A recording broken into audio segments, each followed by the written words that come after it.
नमस्कार साथियों। Rajasthan excise act हम पढ़ रहे थे, धारा 16 तक हमने पढ़ लिया था और आज हम धारा 17 से शुरू करने वाले हैं। राजस्थान आबकारी अधिनियम की धारा 17 क्या बात करती है? धारा 17 की हेडिंग्स बताती है कि आसवनी का मतलब होता है डिस्टिलाइजेशन। जो आसवन प्रक्रिया के द्वारा शराब बनाई जाती है तो उनके संबंध में आसवनी डिस्टिलाइजेशन के जो द्वारा जो शराब बनाई जाएगी उनके संयंत्र की स्थापना, तो आसवनी और भांडागरों मतलब वेयर हाउस की स्थापना और उनके लिए लाइसेंस की बात करेगा।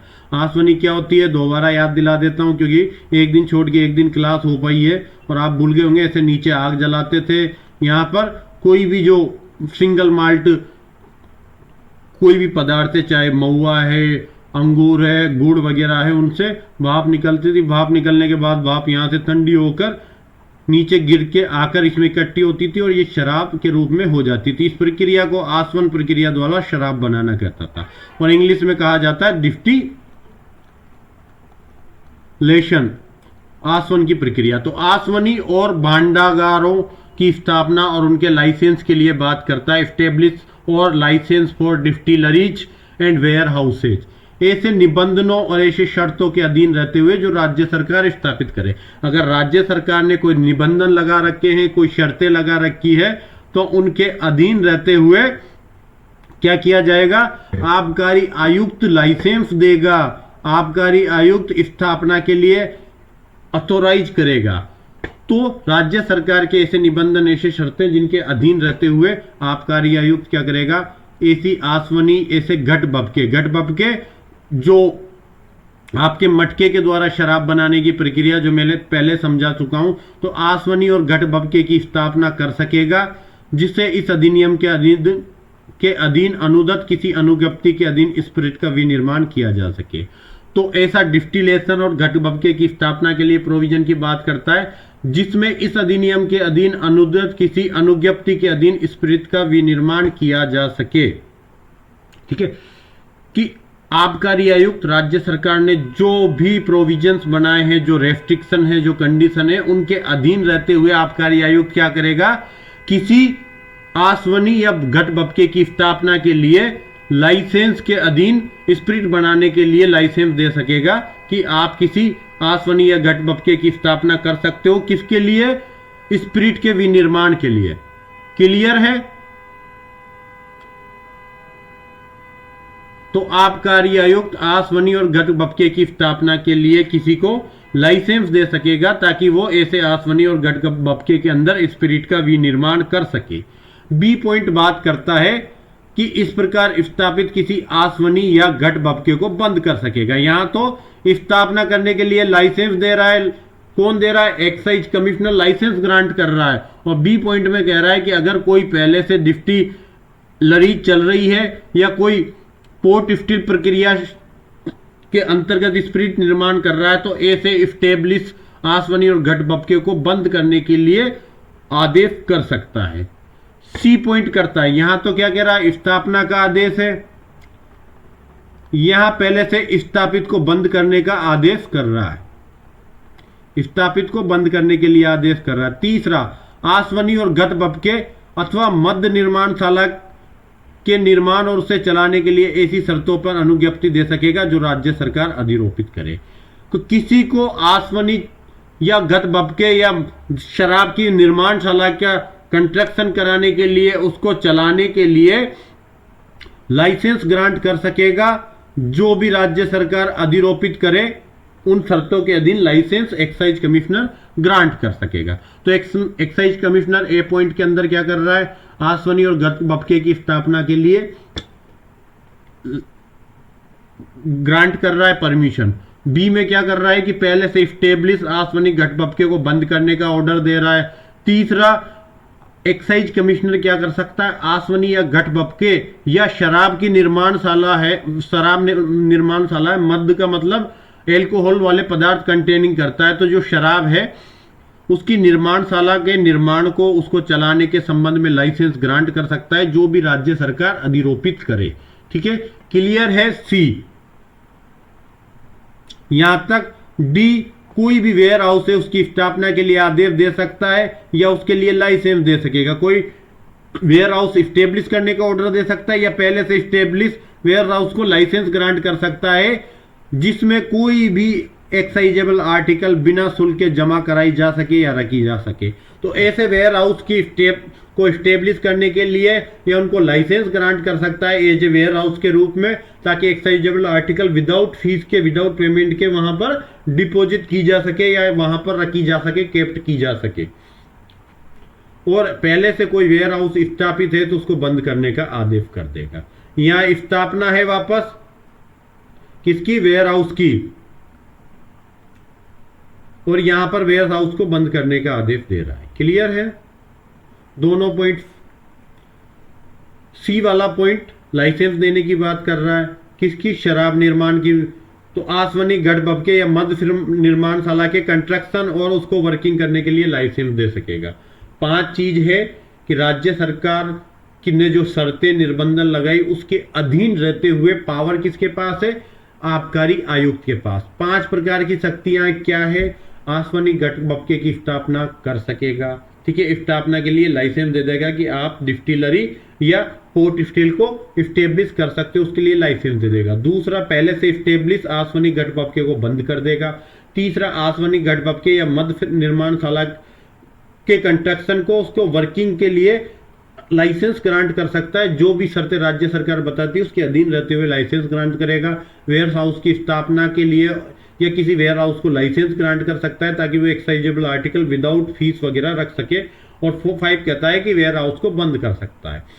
ठीक है, ये पॉइंट आप हटा भी दो, कोई ज्यादा फर्क नहीं पड़ेगा कि जिसमें कोई भी आबकारी योग्य विषय, तो ऐसा भी लिख सकते हो इसको डी वाले पॉइंट को कि आबकारी योग्य वस्तु को रखने के लिए या जमा कराने के लिए भांडागार की स्थापना के लिए स्थापना कर सकेगा या किसी भांडागार को उस रूप में अनुज्ञप्ति प्रदान कर सकेगा।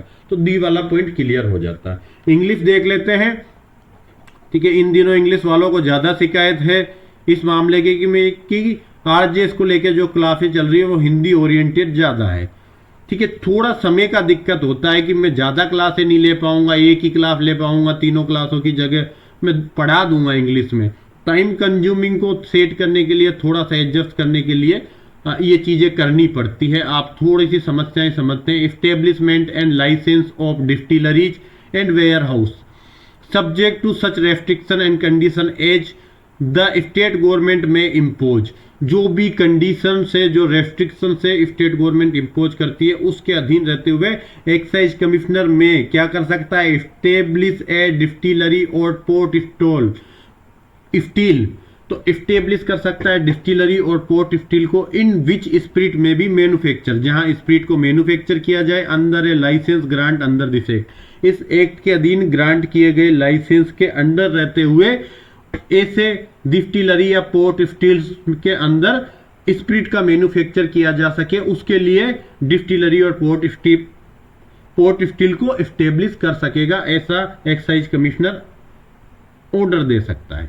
या कोई एनी डिस्टिलरी या पोर्ट स्टील है जो एस्टेब्लिश्ड है उसको डिसकंटिन्यू कर सकेगा कि आज से ये डिस्टिलरी या पोर्ट स्टील डिसकंटिन्यू होती है, या किसी भी प्रकार का स्पिरिट की निर्माण वगैरह नहीं करेगी।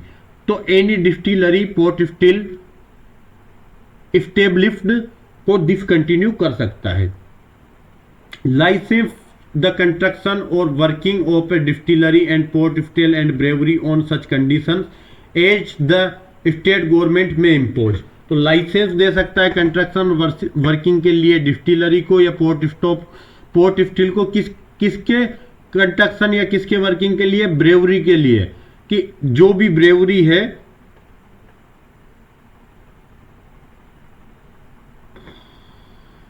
डिस्टिलरी, पोर्ट स्टील या ब्रेवरी के लिए लाइसेंस दे सकता है कंस्ट्रक्शन का और वर्किंग का। किस कंडीशन पे, जो राज्य सरकार ऐसी कंडीशन जो इंपोज करना चाहती है उनके अधीन रहते हुए। तो इसको ऐसे भी बोल सकते हैं सी वाले पॉइंट को कि such condition may impose by the state government subordinate रहते हुए license and construction, license the construction and working of a distillery और पोर्ट स्टील और ब्रेवरी। ठीक है, क्लियर है सी वाला point. Establish or license a warehouse wherein any excisable article may be deposit and kept without payment of duties। कि आप establish कर सकते हो, लाइसेंस दे सकते हो किसको, एक वेयर हाउस को, जो क्या करेगा, where in any excisable article may be deposit and kept without payment of duty.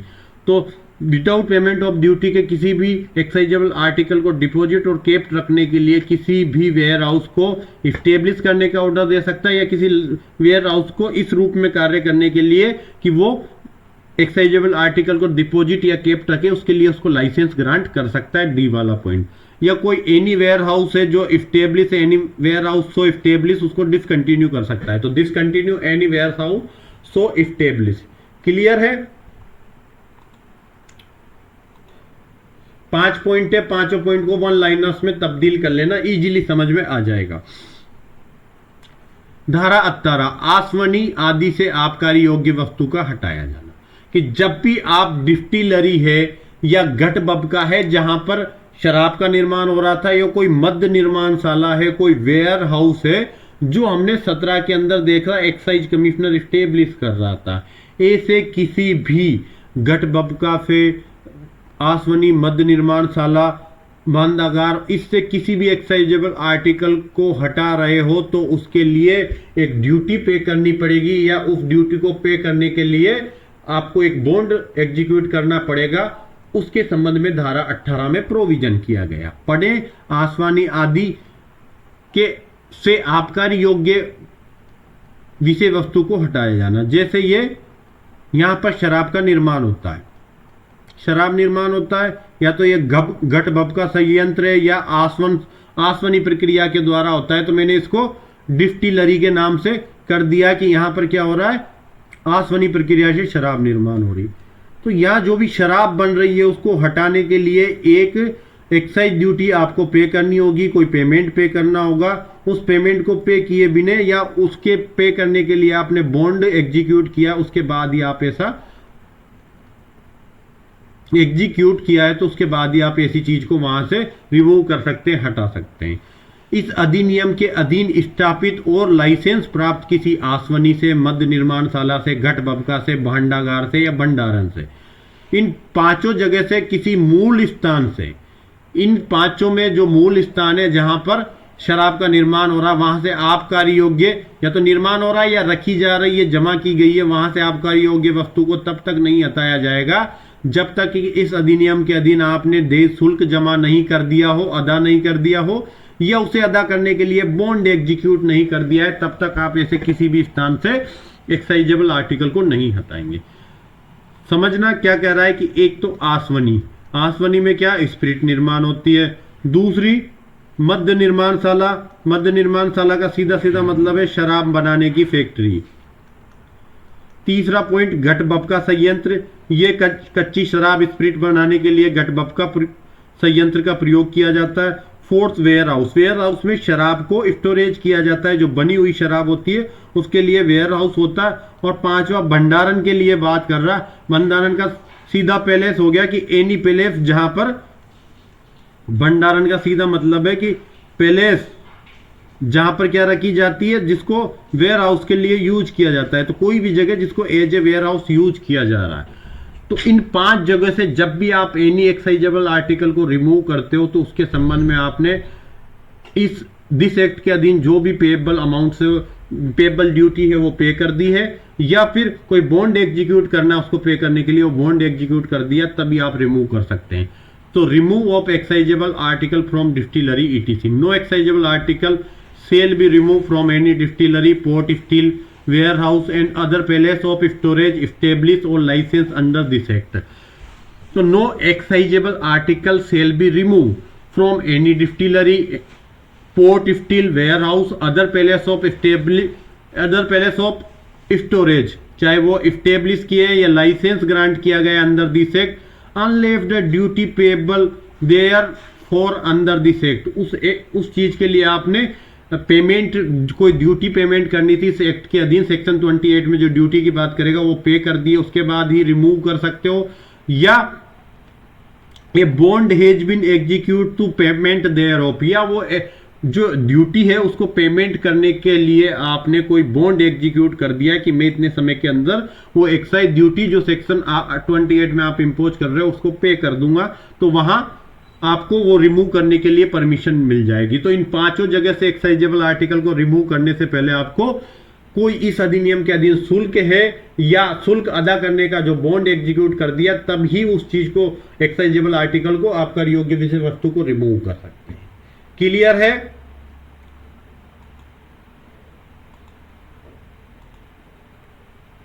धारा 19 बात करती है राज्य सरकार द्वारा विहित मात्रा से अधिक आबकारी योग्य वस्तु को अनुज्ञा के बिना कब्जे में रखने का प्रतिषेध।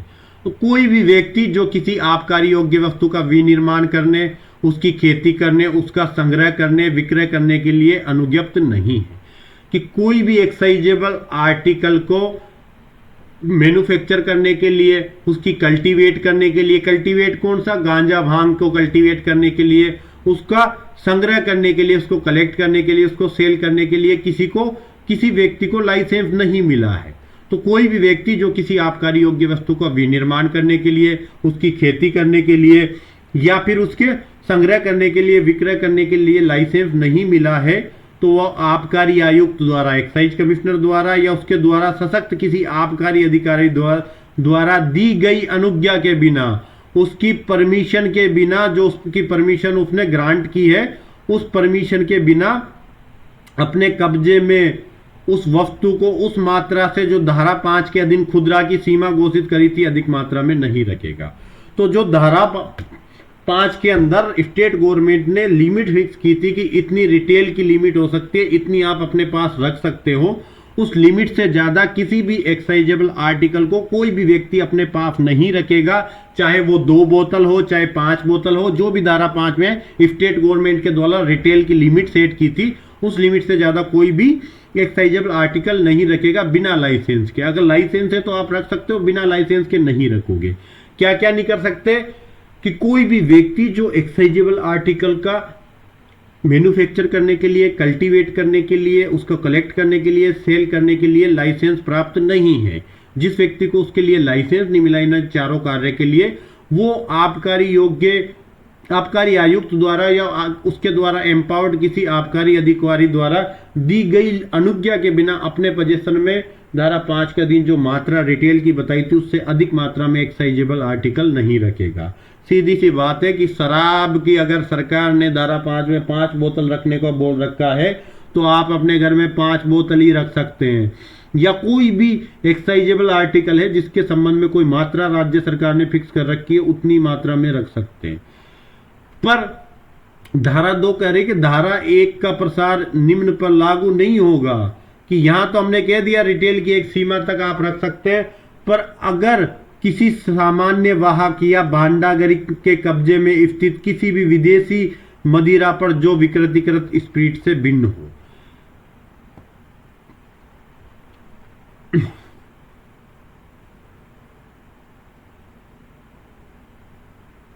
किसी सामान्य वाहक या भांडागरी, कोई कॉमन कैरियर करने वाला है या वेयर हाउस का मेन है, उसके कब्जे में कोई भी फॉरेन लिकर रखी है, उस फॉरेन लिकर को आप अपनी पोजीशन में नहीं रख सकते।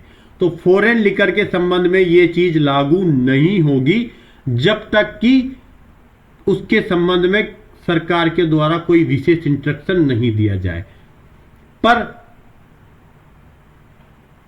एनी फॉरेन लिकर, एक बार इसको इंग्लिश में पढ़ लेने दो, other than D nature. Foreign liquor में अगर कोई डी नेचर्ड लिकर है उसको एक्सेप्शन में निकाल रहा है, तो any foreign liquor in the possession of any common carrier और ware house man as such. तो जो भी वेयर हाउस का मेन है या कॉमन कैरियर है उसके पास अगर फॉरेन लिकर रखी हुई है, उसके पोजेशन में फॉरेन लिकर है, तो उसको धारा 19 लागू नहीं होगी। वहां खुदरा की जो सीमा मैक्सिमम स्टेट गवर्नमेंट ने फिक्स की है वो सिर्फ हमारी मदिरा के लिए, फॉरेन लिकर के लिए नहीं है। पर फॉरेन लिकर में अगर कोई डी नेचर्ड स्पिरिट है तो उसके संबंध में ये धारा 19 का सब क्लोज 1 लागू हो जाएगा। बाकी 19 का 1 लागू किसके संबंध में नहीं होगा? फॉरेन लिकर के संबंध में लागू नहीं होगा। क्लियर है?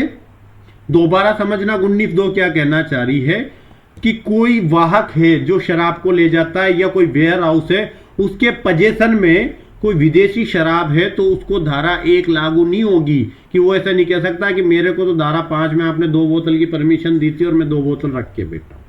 तो उस मात्रा से ज्यादा जो रिटेल की मात्रा धारा 5 में फिक्स की है, उस मात्रा को रखने का जो धारा 19(1) में आपको लागू किया गया, परमिशन दी गई, वो विदेशी शराब के संबंध में लागू नहीं होगी। पर ऐसी विदेशी शराब पर लागू हो सकती है जो विकृतिकृत स्पिरिट से भिन्न प्रकार की हो।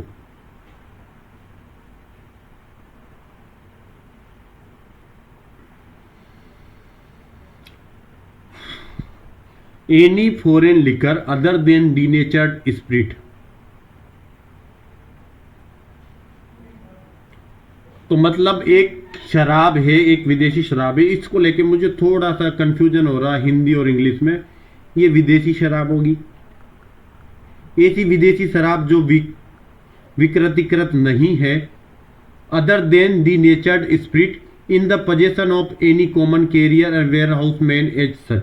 तो कोई भी 19(1) उन व्यक्तियों पर लागू नहीं होगी जो कोई विदेशी मदिरा रखता है, चाहे वो वेयर हाउस के पोजीशन में है या कोई जनरल कैरियर वाले के पोजीशन में है, उस पर यह धारा लागू नहीं होगी। पर जनरल पर्सन हो सकता है अपने पास विदेशी शराब एक लिमिट में, जो आगे जाकर डिक्लेयर की जाएगी उतनी मात्रा में विदेशी शराब लग सकता है। ये प्रोविजन लागू हो रहा है केवल और केवल कॉमन कैरियर पर और वेयर हाउस पर कि वो जो लिमिट फिक्स कर रखी है धारा 5 के अंतर्गत, उतनी मात्रा में शराब को अपनी पोजीशन में नहीं रख सकते।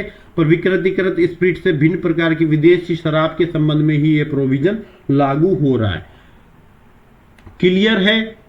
दोबारा देखना 19(1) में क्या कहा गया था? कोई भी व्यक्ति जो एक्साइजेबल आर्टिकल को मैन्युफैक्चर करने के लिए, कल्टीवेट करने के लिए, कलेक्ट करने के लिए, सेल करने के लिए लाइसेंस प्राप्त नहीं है, वो आबकारी आयुक्त द्वारा या उसके द्वारा एम्पावर्ड किसी आबकारी अधिकारी के अनुज्ञा के बिना अपने पोजीशन में धारा 5 में जो लिमिट बताई थी खुदरा की, उससे ज्यादा मात्रा में एक्साइजेबल आर्टिकल नहीं रखेगा। और 19(1) में जो बात की गई है वो सामान्य वाहक या भांडागरिक के कब्जे में होने वाली विदेशी शराब पर लागू नहीं होगी। उसको वहां वो विदेशी शराब की एक लिमिट वाला जो सेक्शन है वो 19(1) उस पर लागू नहीं होगा। वो विदेशी शराब को रख सकता है, वहां पर 19(1) के प्रोविजंस लागू नहीं होंगे वेयर हाउस को और कॉमन कैरियर को। पर साधारण व्यक्ति अगर विदेशी शराब रखता है तो उस पर 19(1) के प्रोविजन वैसे के वैसे ही लागू होंगे जैसे हमारे भारत की मदिरा पर लागू होते हैं। इंग्लिश देखना इसकी, किसी को कंफ्यूजन है तो दोबारा बता देंगे, आप कमेंट सेक्शन में छोड़ देना। possession of excisable article in excess of the quantity prescribed by the state government prohibit except under permission।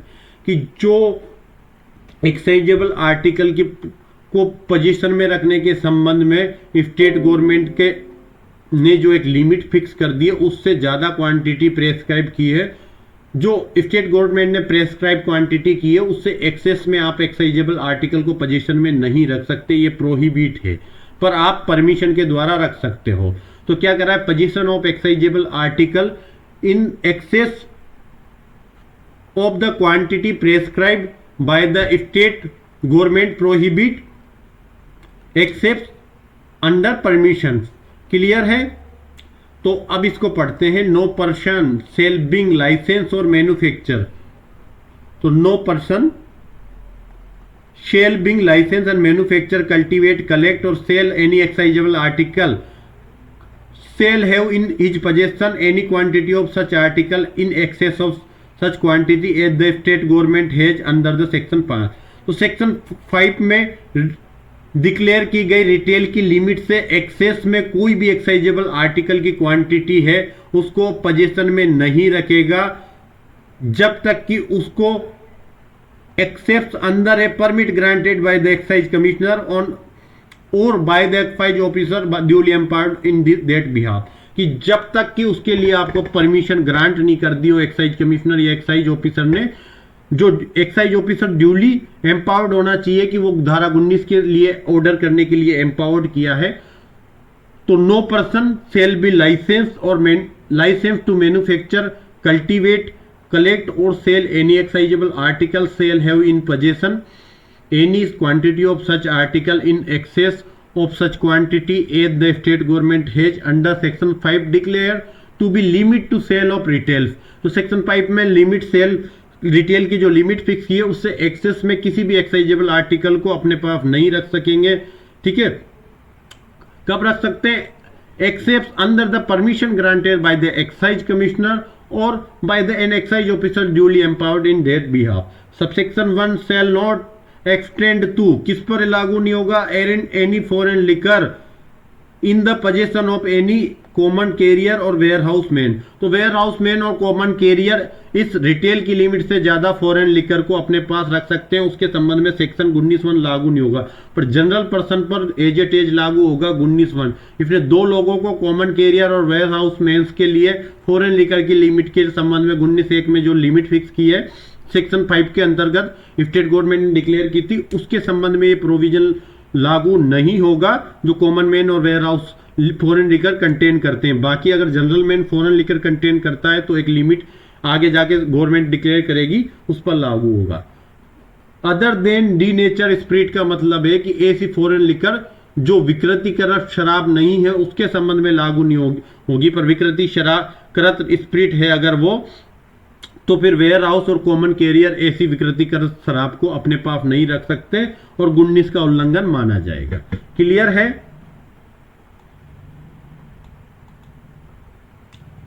तीन, अभी कोई व्यक्ति हमने 19(1) के अंदर पढ़ा था, यहां क्या पढ़ा था? कोई भी व्यक्ति, है ना? क्लियर है? अब हम 19(3) पढ़ेंगे तो कहेगा कोई लाइसेंस प्राप्त विक्रेता। तो एनी लाइसेंस वेंडर क्या करेगा? अपनी अनुज्ञप्ति द्वारा प्राधिकृत किसी स्थान से भिन्न किसी स्थान पर, तो लाइसेंस में उसको प्रॉपर पैलेस बताया गया है, उस पैलेस से भिन्न किसी भी पैलेस पर कोई भी आबकारी योग्य वस्तु को आबकारी आयुक्त द्वारा या सशक्त आबकारी अधिकारी द्वारा दी गई अनुज्ञा पत्र के बिना धारा 5 की लिमिट से अधिक मात्रा में अपने पोजीशन में नहीं रखेगा। कि स्टेट गवर्नमेंट ने किसी लाइसेंस वेंडर लिकर सेलर है जिसको लाइसेंस ग्रांट किया लिकर सेल करने को, वो जो स्टेट गवर्नमेंट ने जो जगह उसके लिए फिक्स कर रखी है, एक शराब की होलसेल दुकान होती है, जो भी लाइसेंस लेता उसी जगह पर शराब बेच सकता है। ऐसे नहीं कि वो हर उस लाइसेंस उस वाले जिस लाइसेंस की दुकान मिली उसके अलावा भी अलग अलग जगह छोटी दुकान डाल के बैठ जाएगा, नहीं, एक लाइसेंस में एक ही दुकान मिलेगी और एक दुकान में ही शराब बेच सकते हैं। तो जो लाइसेंस वेंडर है वो उस जगह पर जिसके संबंध में उसको शराब रखने के लिए अथोराइज किया उससे भिन्न स्थान पर कोई भी आबकारी योग्य विषय वस्तु को धारा 5 की लिमिट से ज्यादा मात्रा में अपने पोजीशन में नहीं रखेगा। कब रख सकता है? जब आबकारी आयुक्त ने या आबकारी अधिकारी, जो सशक्त किया गया आबकारी अधिकारी, उसने अनुज्ञा दे दी है तो रख सकते हो। ऐसी अनुज्ञा के बिना किसी भी कंडीशन में धारा 5 से की रिटेल लिमिट से ज्यादा मात्रा में शराब अपने पास अपनी पोजीशन में नहीं रखोगे। क्लियर है? समझना बात को। ये क्या कहता है कि जैसे मैंने शराब का एक ठेका ले लिया तो मैं एक जगह बताऊंगा ये मेरी दुकान है और उस दुकान को एक्साइज ऑफिसर फाइनल करेगा कि ये इसी जगह पे शराब रखी जाएगी, यहीं से सेल की जाएगी। तो मैं इस जगह में तो कितनी भी रिटेल लिमिट से ज्यादा शराब रख सकता हूं जो एक व्यक्ति रिटेल लिमिट में रख सकता है। पर इस जगह के अलावा अगर मैं कहता हूं कि यहां तो गोदाम फुल भर गया, मेरे घर पे मैं कोई शराब रख लेता हूं और वो रिटेल लिमिट से ज्यादा शराब है, तो मैं ऐसा नहीं कर सकता। ये लाइसेंस वेंडर पे प्रोविजन लागू कर रहा है कि कोई भी लाइसेंस वेंडर लाइसेंस में जो प्राधिकृत स्थान है उस स्थान से भिन्न किसी स्थान पर एक्साइजेबल आर्टिकल जो धारा 5 की लिमिट है उससे ज्यादा मात्रा में नहीं रख सकता पोजीशन में, जब तक कि आबकारी आयुक्त ने एक्साइज कमिश्नर या उसके द्वारा एम्पावर्ड किसी एक्साइज ऑफिसर ने उसके लिए लाइसेंस ग्रांट नहीं कर दिया। क्लियर है? तो a licence vendor shall not have in his possession at any place other than that authorise by his license। तो a license vendor shall not have in his possession at any place other than that authorized by his license। के licence में जो authorise किया गया palace से, उस palace से भिन्न किसी भी पैलेस पर license vendor any quantity of any excisable article in excess of such quantity by state government under section 5 declare for the limit of sale of retail, कि सेक्शन 5 के अंदर स्टेट गवर्नमेंट ने जो लिमिट सेल रिटेल सेल की limit fix की है, उससे access में कोई भी एक्साइजेबल आर्टिकल की क्वांटिटी अपने पास नहीं रखेगा। किस पैलेस से बिन, ऐसे पैलेस पर जिसके लिए लाइसेंस ग्रांट किया उससे अदरवाइज किसी पैलेस पर कोई भी लाइसेंस होल्डर धारा 5 की लिमिट से एक्सेस में जाके कोई भी एक्साइजेबल आर्टिकल नहीं रखेगा। कब रख सकता है?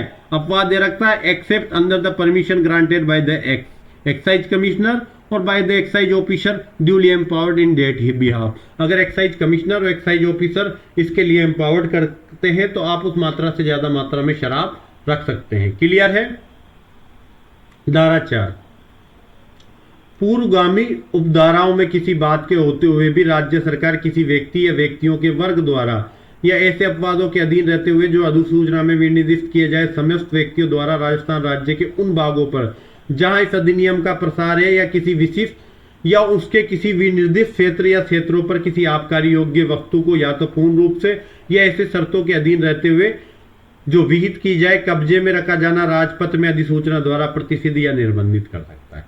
तो भले ही 1, 2, 3 में राज्य सरकार 1, 2, 3 में कोई भी एम्पावर्ड कर दिया गया, आपको 1, 2, 3 में जो पावर दी गई है उसको में किसी बात के होते हुए भी ओवरराइडिंग इफेक्ट दे रहा है कि पूर्वगामी उपधारा 1, 2, 3 में किसी बात के होते हुए भी स्टेट गवर्नमेंट किसी भी व्यक्ति को, व्यक्तियों की क्लास को या ऐसे अपवादों के अधीन रहते हुए जो राजपत्र में अधिसूचना द्वारा बताए जाए समस्त व्यक्तियों को राजस्थान राज्य के उन भागों पर जहां अधिनियम का प्रसार है या उस अधिनियम के प्रसार वाले भागों के किसी भी क्षेत्रों पर आबकारी योग्य वस्तु को पूर्ण रूप से रखने से प्रतिषिद्ध कर देगा या ऐसी शर्तों के अधीन रखने के लिए कब्जे में रखा जाना अधिसूचना द्वारा निर्बंधित कर सकेगा, वैलिड कर सकेगा।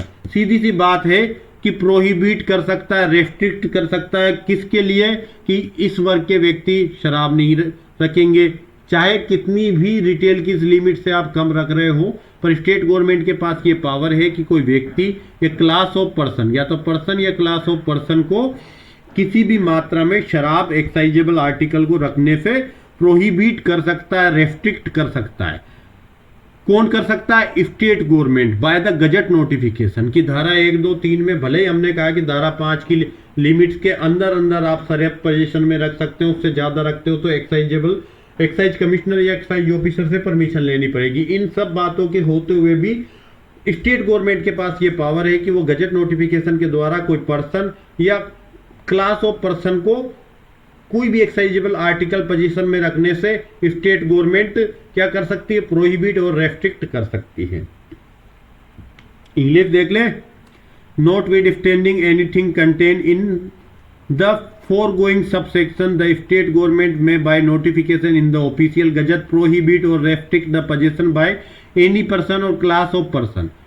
तो notwithstanding anything contained in the foregoing subsection, इससे पहले के जो सबसेक्शन से उसमें कुछ भी होते हुए notwithstanding उनके साथ हम बिल्कुल खड़े नहीं होंगे। क्या कर सकती है? स्टेट गवर्नमेंट में by notification of the official gazette की state government official gazette notification के द्वारा प्रोहिबिट और रेस्ट्रिक्ट कर सकती है। एक प्रोहिबिट करेगी, दूसरी रेस्ट्रिक्ट कर सकती है। इन द क्या कर सकती है? The position of any person and class of person और subject to exception of may be specified in the notification of all person of those part of the state of Rajasthan to which this act extend, कि कोई व्यक्तियों का वर्ग या ऐसे कोई अपवादों के अधीन रहते हुए कोई व्यक्ति हो सकता है जो गजट नोटिफिकेशन में बताया जाए, उनके लिए किसी क्षेत्र के व्यक्ति के लिए जहां यह पूरा राजस्थान एक्साइजेबल एक्ट एक्सटेंड करता है या कोई राजस्थान एक्साइजेबल एक्ट जिस एरिया में एक्सटेंड करता है उसमें से कोई स्पेसिफिक एरिया के लिए एनी एक्साइजेबल आर्टिकल को एब्सोल्युटली या सब्जेक्ट टू सब कंडीशन जो प्रेस्क्राइब की जाए उनके अधीन रखने से प्रोहिबिट कर सकती है, रेस्ट्रिक्ट कर सकती है। तो स्टेट गवर्नमेंट के पास ऑफिशियल गजट नोटिफिकेशन के द्वारा पावर है कि वो कोई भी एक्साइजेबल आर्टिकल को अपने पास रखने के लिए या अपनी पोजीशन में रखने के लिए से प्रोहिबिट कर सकती है, चाहे व्यक्तियों को करे, व्यक्तियों के वर्ग को करे, या राजस्थान के पूरे राजस्थान में रखने के लिए करे, या पूरे राजस्थान के किसी क्षेत्र में। जैसे गुजरात में पूरे स्टेट के अंदर ही शराब को बैन कर दिया गया, किस धारा के द्वारा किया होगा? इसी धारा के द्वारा, क्योंकि कहती है कि स्टेट गवर्नमेंट का पावर है कि पूरे राजस्थान में शराब को रखने के लिए कि कोई व्यक्ति है, व्यक्तियों का वर्ग है या सभी व्यक्तियों के संबंध में शराब आबकारी योग्य वस्तु को रखने के लिए प्रतिषिद्ध कर सकती है, प्रोहिबिट कर सकती है। तो शराब वगैरह बैन करने के संबंध में स्टेट गवर्नमेंट को पावर है। ठीक है। धारा 20 लाइसेंस के बिना एक्साइजेबल आर्टिकल के सेल को प्रोहिबिट करता है कि कोई भी अवैध रूप से शराब नहीं बेचेगा। अगर आपको शराब बेचना है तो सरकार से लाइसेंस लो, फिर शॉप खोलो, फिर शराब बेचो। क्लियर है? अब पढ़ते हैं इसके अंदर के प्रोविजन। ठीक है, एनर्जी थोड़ी सी बची नहीं है, काफी थक जाते हैं क्लास को लेकर, तैयारियों को लेकर। ठीक है, एक क्लास पढ़ाने का मतलब होता है 2 से ढाई घंटे मेहनत करनी पड़ती है, जब जाकर आप एक क्लास पढ़ाने की पोजीशन में होते हैं। और मैं इन दिनों 7 से 8 घंटे पर डे काम कर रहा हूँ। उसके अलावा 2-3 घंटे मेरा अपना प्रोफेशनल जीवन भी जी रहा हूँ, तो कई प्रकार की दिक्कतें होती है। 6-7 घंटे आप एज ऑफिस वर्क करते हो, 7-8 घंटे क्लास पढ़ाने के लिए स्टूडियो में मेहनत कर रहे हो, 2-3 क्लासें मेरी कंटिन्यू चल रही, तो थक जाते हैं थोड़ा। आपकी डिमांड्स में समझता हूँ, पर आरजेएस वैकेंसी पहले कंडक्ट होनी है, प्री कंडक्ट पहले होना, इसलिए थोड़ा सा एडजस्टमेंट करके चलना पड़ता है। देखो धारा 20 देते हैं, लाइसेंस के बिना एक्साइजेबल आर्टिकल का सेल को प्रोहिबिट कर रहा है कि आबकारी आयुक्त से या उसके द्वारा प्राधिकृत किसी आबकारी अधिकारी से लाइसेंस से प्राप्त लाइसेंस के बिना आप कोई भी एक्साइजेबल आर्टिकल को सेल नहीं कर सकते।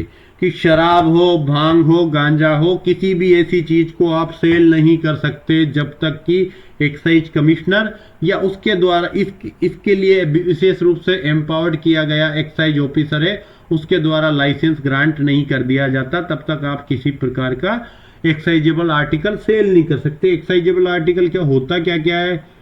नशीली शराब और मादक औषधि द्रव्य, दोनों एक्साइजेबल आर्टिकल होते हैं। परंतु ये कह रहा हेम्प का पौधा। हेम्प का पौधा क्या होता था? केनोविस सटाइवा नाम था, और इससे गांजा बनता था, भांग बनती थी, सीधी बनती थी।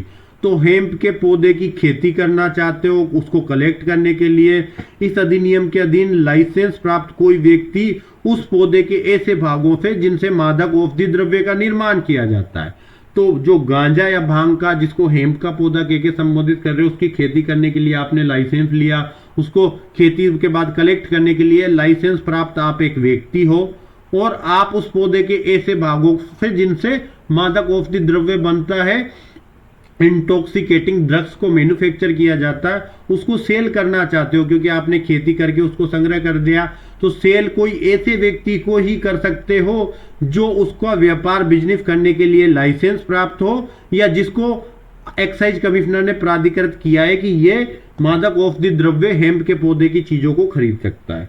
तो आपको लाइसेंस मिला है एक्साइजेबल आर्टिकल को कल्टीवेट करने का और कलेक्ट करने का।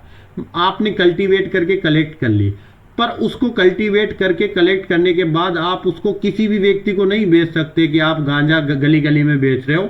आपको लाइसेंस प्राप्त जो व्यापारी होगा, जो व्यापार कर रहा है, उसको लाइसेंस दिया जाएगा कि आप एक्साइज मादक औषधि द्रव्य के विनिर्माण के लिए आप इन लोगों से जो लाइसेंस प्राप्त हेम्प पौधे के खेती करने वाले या कलेक्ट करने वाले, इनसे कोई एक्साइजेबल आर्टिकल खरीद सकते हो, ताकि आप मादक औषधि द्रव्य का निर्माण करें। तो जिस व्यक्ति को व्यापार करने के लिए लाइसेंस दिया है, वो ही व्यक्ति को आप ऐसे हेम्प पौधे की पत्तियां या भाग जो मादक औषधि द्रव्य के निर्माण में काम आते हैं वो बेच सकते हो, या फिर किसी ऐसे व्यक्ति को बेच सकते हो जिसको एक्साइज कमिश्नर के द्वारा प्राधिकृत किया गया। केवल और केवल एक्साइज कमिश्नर के द्वारा प्राधिकृत, या एक्साइज ऑफिसर शामिल नहीं है।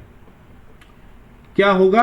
ये मैंने खेती कर ली, मैंने खेती करके क्या मादक औषधि द्रव्य हेम्प पौधा उगा लिया, ठीक है, मैं हेम्प लिख देता हूं, और फिर हेम्प उगा लिया, तो आप जैसे आप खेती करते हैं, गेहूं उगाया, मंडी में बेचने जाओगे, तो यहां आप कैसे नहीं कि किसी व्यक्ति को घर घर बेच रहे हो, मंडी में बेच रहे हो, लाइसेंस प्राप्त व्यापारी होना चाहिए। जिसको लाइसेंस मिला है उस व्यापारी को ही आप बेच सकते हो, लाइसेंस प्राप्त व्यापारी को बेच सकते हो, या किसी ऐसे व्यक्ति को बेच सकते हो जिसको एक्साइज कमिश्नर ने अथोराइज किया है, प्राधिकृत किया है।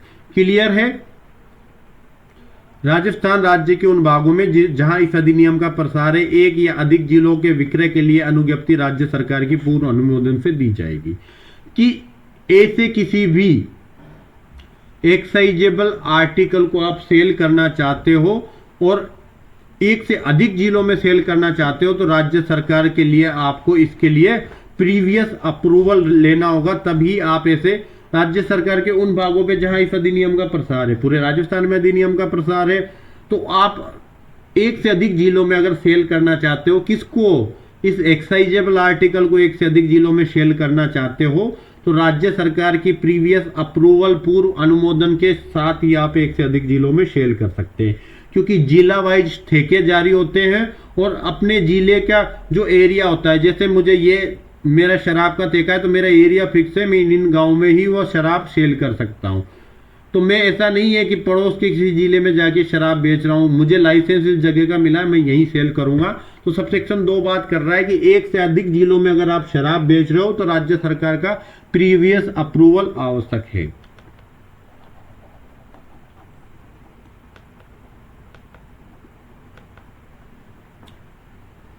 Sale of excisable article without licence prohibit.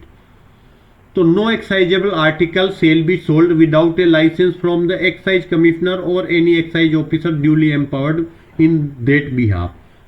कि कोई भी एक्साइजेबल आर्टिकल है वो सोल्ड नहीं किया जाएगा विदाउट लाइसेंस, जब तक कि एक्साइज कमिश्नर या एक्साइज ऑफिसर के द्वारा उसको सेल करने के बिहाफ पे उसको लाइसेंस ग्रांट नहीं कर दिया जाता, तब तक कोई भी no excisable article shall be sold without a licence from excise commissioner या any excise officer duly empowered in that behalf. Clear है। प्रोवाइडेड डेट देखते हैं। प्रोवाइडेड डेट बात करता है a person licence under this act to cultivate और collect hemp plant. Cannabis टाइपा hemp plant का बॉटनिकल नेम है। तो हेम्प प्लांट को जो कल्टीवेट करता है और कलेक्ट करता है, ऐसा पर्सन जिसको लाइसेंस मिला है कि वो हेम्प प्लांट को कल्टीवेट कर सकता है और कलेक्ट कर सकता है, वो may sell without a licence those portion to the plant of which any intoxicating drug can be manufactured by any person licence under this act to deal in the same or any officer whom the excise officer may prescribe। कोई अन्य अधिकारी जिसको excise officer ने prescribe कराया, उस व्यक्ति के द्वारा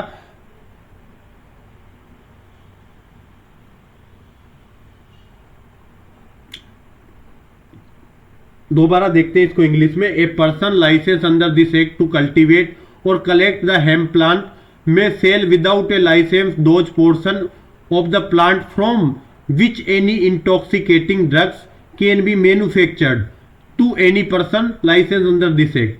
कि अगर आपको लाइसेंस मिला है, a person licence under this act, किसके लिए लाइसेंस मिला है कि आप हेम्प प्लांट को कल्टीवेट और कलेक्ट कर सकते हैं, तो वो सेल नहीं कर सकता विदाउट लाइसेंस वाले किसी भी व्यक्ति को हेम्प प्लांट का कोई पोर्शन ऐसे व्यक्ति को ही कर सकता है जिसको लाइसेंस मिला हो उसको बाय करने का, और ऐसा व्यक्ति जो इंटॉक्सिकेटिंग ड्रग का मैन्युफैक्चर करता है उसी को लाइसेंस ग्रांट किया जाएगा। या any person under this act जिसको एक्साइज कमिश्नर द्वारा एम्पावर्ड किसी ऑफिसर के द्वारा या एक्साइज कमिश्नर ने जिसको प्रेस्क्राइब किया ऐसे ऑफिसर के द्वारा लाइसेंस दिया गया है कि आप एक्साइजेबल और हेम्प प्लांट के किसी भी पार्ट को खरीद सकते हैं ताकि आप इंटॉक्सिकेटिंग ड्रग को मैन्युफैक्चर कर सके। तो कोई व्यापारी जिसको खरीदने के लिए लाइसेंस मिला है कि आप हेम्प प्लांट के किसी भी पार्ट को खरीद सकते हैं या किसी पोर्शन को खरीद सकते हैं, या ऐसा व्यक्ति जिसको एक्साइज कमिश्नर के द्वारा अथोराइज किया गया है, वही व्यक्ति उसी व्यक्ति को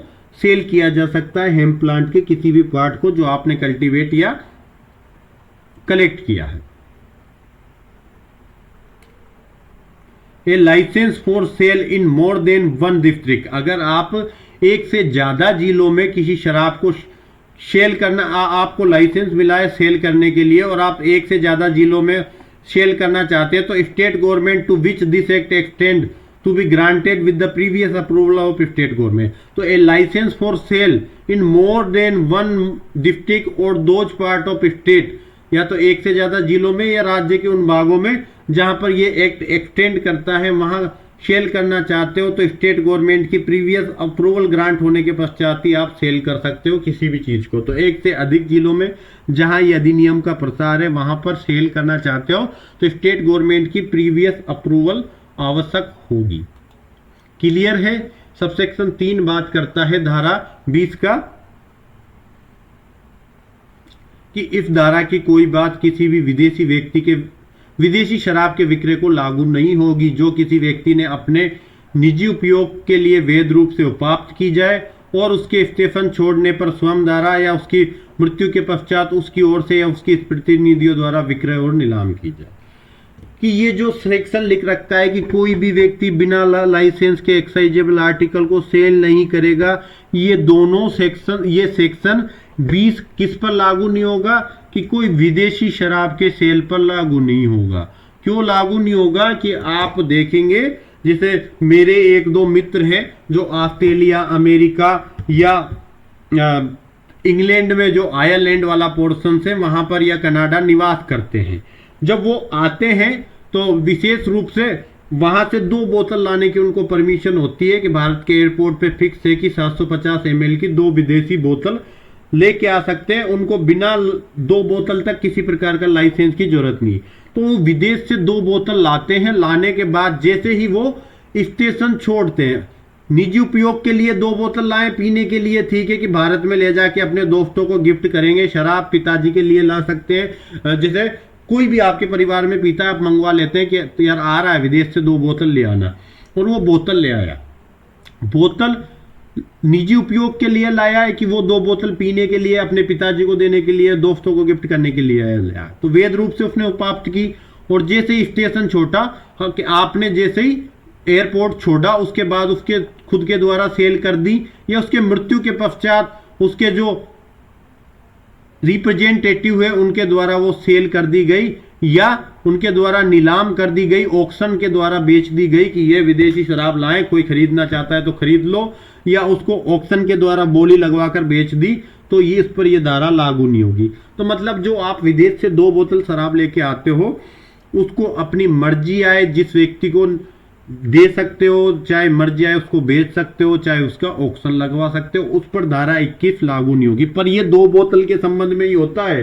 ऐसे नहीं विदेश से आप 50-50 हजार की दारू लेकर आ गए। 2 बोतल का मतलब है कि एक विदेश से, जैसे अभी न्यूजीलैंड से रिटर्न आया था मेरा दोस्त जनवरी के अंदर, तो अब वहां से आना जाना टोटल मिला के 1.5 लाख रुपए का कॉस्ट है कि आना और जाना बाय प्लेन 1.5 लाख रुपए का कॉस्ट पड़ता है। अब 1.5 लाख रुपए में आके जाके कोई 2 बोतल ला रहा है, 2 बोतल कितने की होती है? 3,000, 4,000, 5,000, 7,000, 10,000। तो कोई भी ऐसा व्यक्ति नहीं है कि वो 2 बोतल लेने के लिए 1.5 लाख रुपए लगा के आएगा जाएगा। तो वहां लिमिट फिक्स कर दी कि जो व्यक्ति विदेश से आता है 2 बोतल ले आओ, इसको निजी रूप में उपयोग में ले सकता है या स्टेशन छोड़ने के बाद सेल कर सकता है, ऑक्शन कर सकता है, उसके संबंध में धारा 20 लागू नहीं होगी।